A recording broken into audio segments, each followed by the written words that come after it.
Nag-attend ng event si BBM today, Trilla in Manila. It is an event organized by Manny Pacquiao. Tumatapang na ang mga kababayan natin dahil nang lumabas si Lisa at saka si Bongbong Marcos ay nakatikim sila ng boo.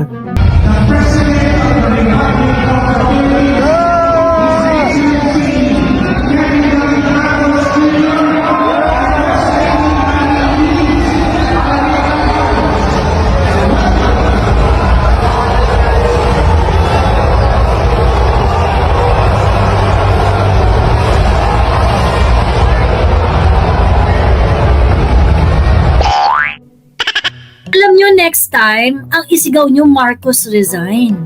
Tangina! Sa kapal ng mukha ni Bongbong Marcos, after what he had done sa ASEAN, after na hindi niya maprotektahan ang ating mga exporters, after mag 59 pesos to $1 ang ating exchange rate, 59.13. Alam mo pinakakawawa dito sa administrasyon na to ng yung mga negosyante talaga, lalo na yung mga nag-i-import at nag-i-export. Deserve mabash ni Bongbong Marcos. Pag nakita niyo yan publicly, sigawan niyo, Marcos resign na. Irekta niyo na. Ang laki talaga ng difference ng tao between BBM and VP Sara. Ang lamya lagi pagdating kay BBM, walang rockstar vibes. True. I saw a post while BBM was on stage during ASEAN. Ang nakaproject sa screen is CPRRD. Did you see that, Miss Joey? Actually, nung tiningnan ko yung DDS yung ASEAN, DDS yung ASEAN. But if you're going to search on the coverage of Malaysia, ang parang government media kasi nila na nagko-cover ng ganyang event is the RTM. Ang tawag sa Malaysia, RTM. Sa Pilipinas, RTVM di ba? Apparently, yung RTM, madaming errors dito sa coverage nila ng ASEAN Summit. Ngayon, yung natatawag nila yung presidente ng isang bansa na hindi naman yun yung name. At ang nagagamit nila ay yung name ng presidente na previously. Yung presidente before yung presidente na present. So parang hindi sila updated, ganyan. Nagagalit nga yung mga Malaysians kasi parang ano ba naman tong RTVM, nakakahiya kayo. Ganyan, parang sobrang sobrang idiot din naman na nagkakamali ka sa mga ganitong bagay. Ganon. So apparently, marami raw talagang errors. Pero yung video na lumabas of the ASEAN Championship.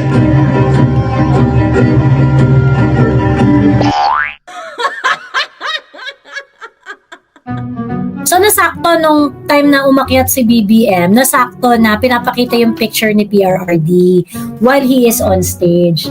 Pero yung picture, hindi naman yun talaga hindi naman talaga yun malisyoso na or nagkamali na nailagay yung picture ni PRRD doon.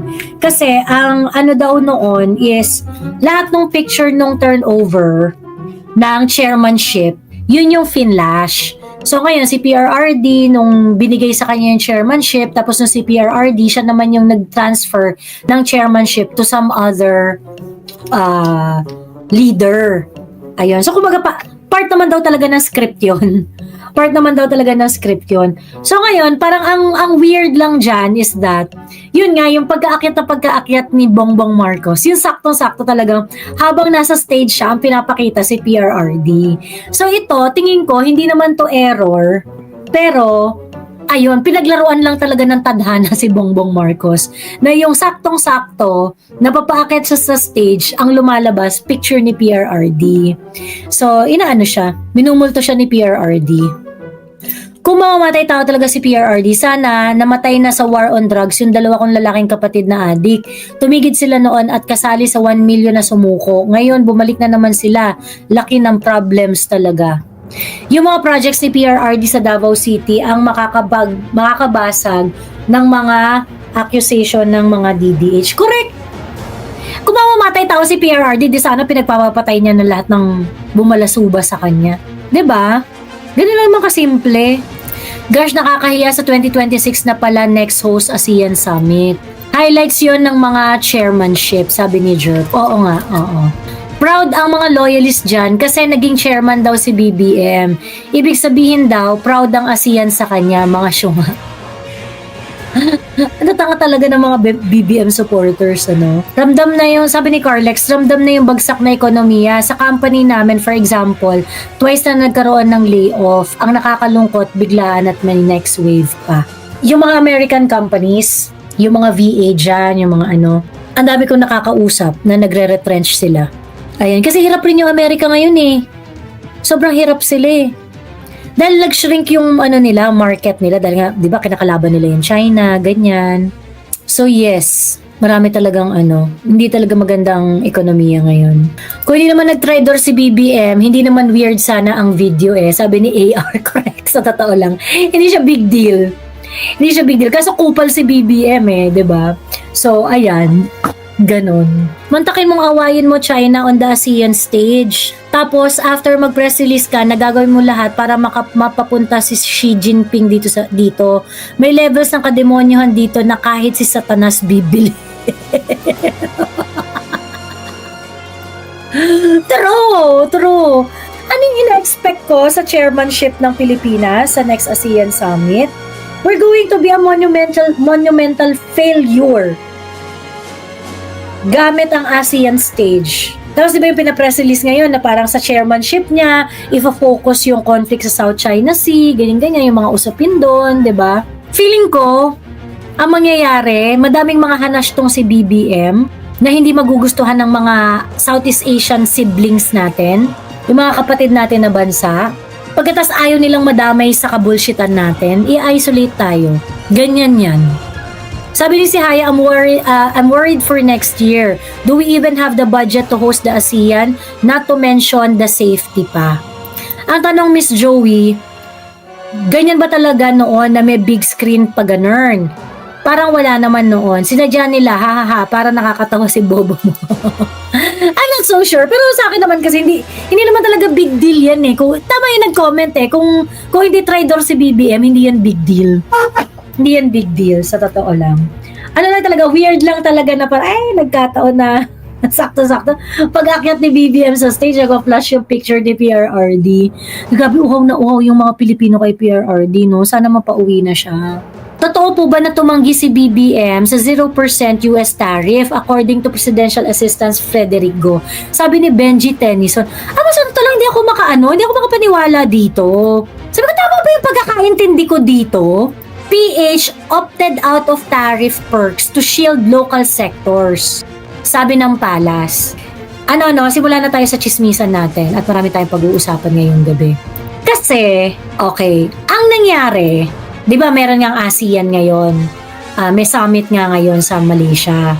So ngayon, ang nangyari, yung 3 ASEAN countries, I think, ano nga bansa to? Malaysia, Cambodia, and Thailand. Meron na silang 0% tariff scheme for selected goods for Malaysia, Cambodia, and Thailand. Okay? Di ba before across the board, matataas yung mga tariff dyan di ba? So ngayon, itong Malaysia, Cambodia, and Thailand, they were able to negotiate and zero out the tariff imposition in their country.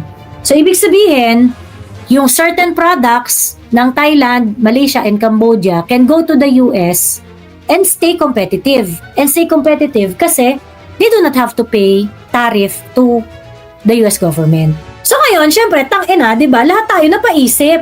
Ano nangyari sa atin? Ba't tayo 19 versus 1%? Di ba? Ba't tayo hindi natin nagawa to? Akala ko ba tough negotiator tong si BBM? Putang inang yan. Akala ko ba tough negotiator si BBM? So ngayon, hindi ko maintindihan tong article na to. But it sounds like yung sinasabi ni Benji. Yung ba ibig sabihin niya, tinanggihan? PH opted out US tariff perks to shield local sectors. What is the meaning of this? Ayan. Malacanang said Wednesday the Philippines was not left out of the United States' latest 0% tariff concession for select Southeast Asian countries, saying the government opted out to protect key domestic sectors from being fully open to foreign competition. If we remember it correctly, one of the condition of 19 versus 1 is that it's going to be free trade. It's not even part of the conversation. Pero sabi na, opted out to key domestic sectors from being fully open to foreign competition. Yung 19-1, di ba? Part na nun yung open market na yung Philippines sa Amerika. What exactly do you really want to protect? Special Assistant to the President for Investment and Economic Affairs, Frederick Go, in a statement released by Palace Press Officer Claire Castro, said Marcos administration chose to prioritize food security and local producers over rapid market liberalization.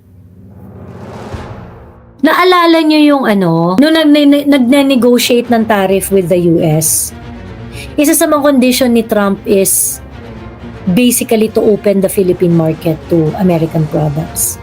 Walang limitation yun eh. Hindi ko naiintindihan to na parang, anong sinasabi nyong ayaw nyo ng rapid market liberalization? Yung 19-1 part nga nun is yung liberalized na access ng Amerika sa Philippine market. We are trying to protect several industries in the Philippines such as rice, corn, sugar, and poultry. I do not understand. What do you mean? Paano nyo poprotektahan?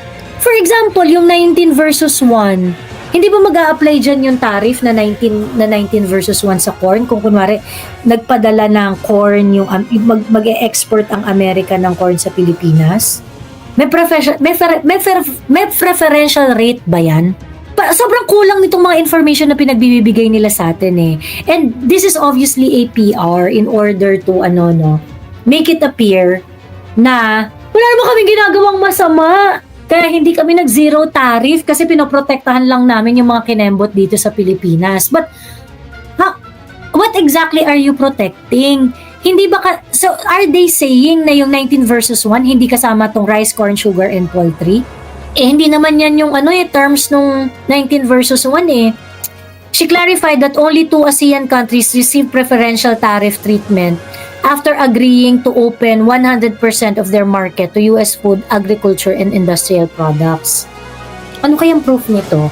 So sinasabi nila, dahil protectionist yung Philippines, hindi tayo mabibigyan ng zero tariff rate. Nag-opt out tayo, mas pinili natin yung 19 versus 1. Tulungan nyo nga ako dito kasi hindi ko talaga naiintindihan. Putang ina, hindi ko talaga naiintindihan to. Alam mo yung parang deliberately nililito nila tayong lahat just to make it appear na they're doing something to protect the Filipino interest. Alam mo yon. Since lantaran ng korupsyon, sana mag-transition na lang tayo na flat rate tax like in Bible na 10% instead of progressive income tax na ang taas ng bawas pag malaki ang sahod. The Palace statement followed remarks from the Philippine Chamber of Commerce Industry expressing disappointment that Manila got no tariff break despite being one of Washington's closest allies in Southeast Asia. Totoo naman kasi supposedly dapat meron tayong leverage pumayag tayong magkaroon ng EDCA sites dito pagkatapos hindi natin magamit yon to our advantage. 'Di ba? US President Donald Trump has reported approve a 0% tariff scheme for selected goods from Malaysia, Cambodia, Thailand, and a move formalized during the just concluded ASEAN Summit in Kuala Lumpur, Malaysia. Trump previously announced steep tariff after affecting nearly all goods imported. Ito yung sinasabi ko. Tingnan niyo tingnan yung contradiction nitong article na to. Trump previously announced steep tariffs affecting nearly all goods imported from nearly all countries, including the Philippines, which was set to receive a 20% tariff, 3% higher than the 17% initially planned to be imposed on Manila. Marcos met with Trump in the US in July and managed to bring down the rate to 19% starting in August. All goods imported nearly from all countries, including the Philippines. So I don't understand yung sinasabi nila pinoproteksyon na nila ang rice, corn, sugar, and poultry. Hindi yan kasali? Paano exactly mapoproteksyonan yung rice, corn, sugar, and poultry sa 19 versus 1? Sabi ni strictly under duress, opted out. Anong kaputang inahan yan? Baka left out ka mo. Kasi nga naman, alam ng US na tutuwad yung admin na ito regardless gaano kaliit yung favor na gagawin ng US para sa bansang ito. Yes. True. Nakakaloka, tangina. Opt out, palusot. Yung parang tayo pa yung nagmamalaki. 'Di ba? You don't have to give us tariff breaks. We are going to opt out because we want to protect something. Diba? Nakakaloka. Diyos ko.